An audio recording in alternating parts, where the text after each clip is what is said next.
Hello, hello, gather round. Welcome to DeMolay History. I'm famed history general Andrew Strucek, and as a famed history general, I have been sent to the future to teach you about the past. Now, this order of DeMolay of yours does not exist in my time, but the heroism of DeMolay is present from time immemorial. Where does this heroism come from, and where does your organization owe its present timeline? Join me. Grab your DeLorean and follow me on a low-budget journey through time and space. My name is Hugh DePayne, and welcome to Jerusalem. I arrived here at 11:18. There were 9 of us, myself and 8 of my most loyal knights. Godfrey de Saint-Omer, Payne de Montdidier, Archambault de Saint-Agnan, André de Montargis, Geoffrey Bison, and brothers Rosal and Gondomer. Our goal? To protect pilgrims on their journey to the Holy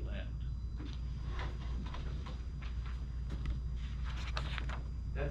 And protect them they did. Soon after their arrival, King Baldwin II, impressed by their piety, provided them with a base of operations near the Old Temple, the one that was destroyed by the Roman Empire in the year 70 AD, over 1,000 years earlier. This is the spot where King Solomon's temple was of old, and where today the Dome of the Rock, the third most holy site in Islam, stands. Within several years, the order grew and drew hundreds of knights to their cause. Knights created new bases or priories throughout the Holy Land and well into Europe. This growing order, while accepted by King Baldwin and the other rulers of the Levant, had not yet received support from the church. Without this support, they might be labeled as heretics. As luck would have it, however, Hugh DePayne was friends with Bernard de Clairvaux, an important church leader. Let us travel in our DeLorean to 1129 to the Council of Troy. Peace be with you. I am Bernard de Clairvaux, a monk and leader of the Cistercian order. When my friend Hugh DePayne came to see me in 1129, he was concerned his order of knights would be labeled heretics. I would have none of it. These men were protecting pilgrims in the Holy Land, but how could they be protected from the politics of the church? It was a stroke of genius. I had just created the Cistercian order. Why not make the knights into a holy order? Hugh DePayne and I wrote the Knights of Monastic Code, and they became the first warrior monks of Christendom.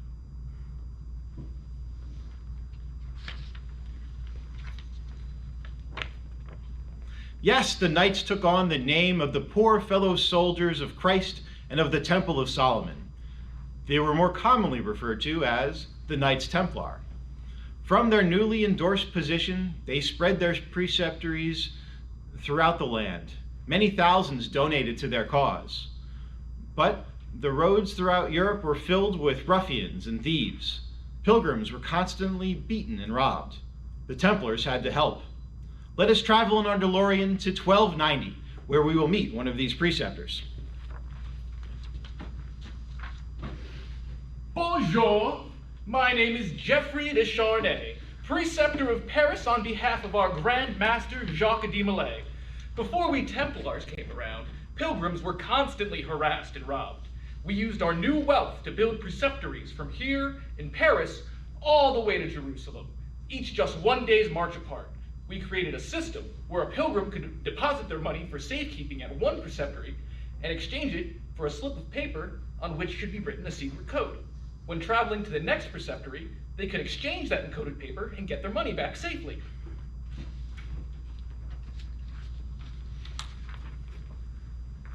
With this ingenious plan, the Templars had one of the earliest forms of corporation, banking, and checks. But it was a double-edged sword. Wealth also attracts the greedy, and the greediest of them all, Philippe le Bel, King of France, vowed to get his hands on this wealth. Indeed, the Templars had loaned Philippe le Bel, also known as King Philip the Fair, a lot of money, and now he was in debt. This man, whose name le Bel means the beautiful, hatched a vile scheme to solve all of his problems. He invited Jacques DeMolay, Grand Master of the Knights Templar, to France. Jacques DeMolay was, in fact, a friend and supporter of Philippe. Surely he would come. Let us travel in our DeLorean to Paris, France in 1307. Ah, yes. These Templars should not flaunt their wealth in front of the king. This wealth should all belong to me, Philippe le Bel, and I know just how I'll do it. I'll send secret orders to all of my soldiers and declare that they should all be opened simultaneously on the night of Friday, October 13th. 1307, the orders will instruct my soldiers to arrest every Templar they can find. This ambush will surely capture them all.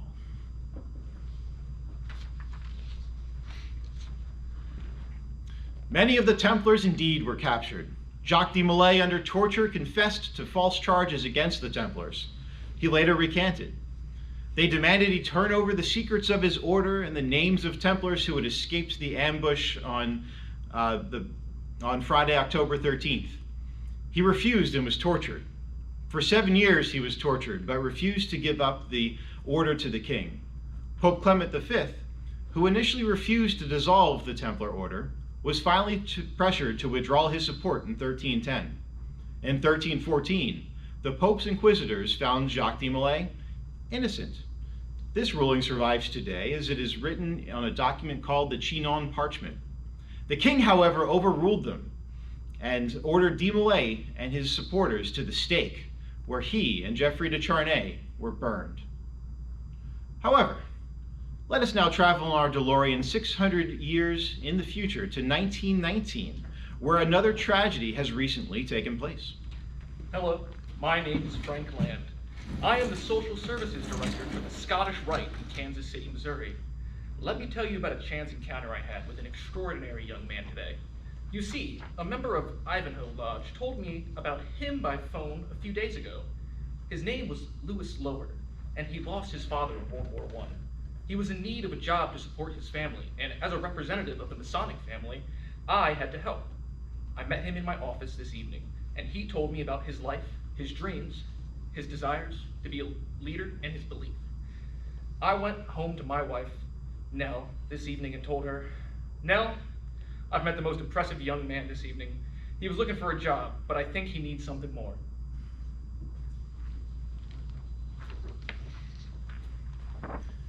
And that something more was to give Louis the same fraternity enjoyed by Masons, but for young men like him.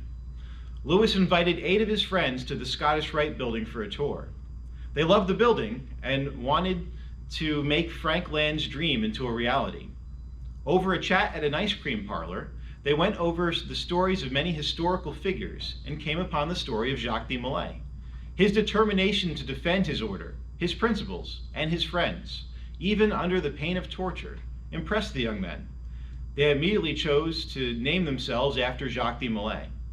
As for Frank Land, he was only 29 and felt too young to be called Mr., but still too old to be called Frank.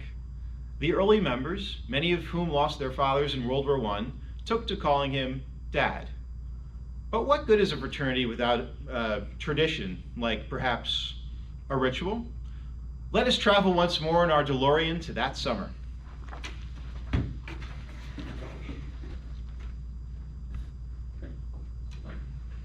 Howdy, the name's Frank Marshall, editor of the Kansas City Star.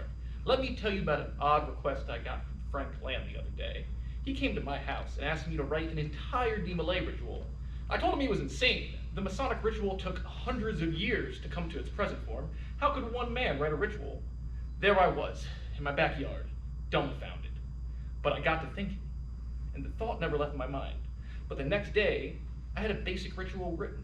By the end of summer, it was completed.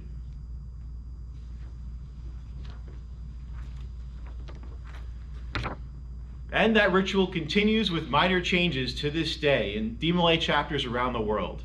Millions of young men have enjoyed the fraternity of DeMolay.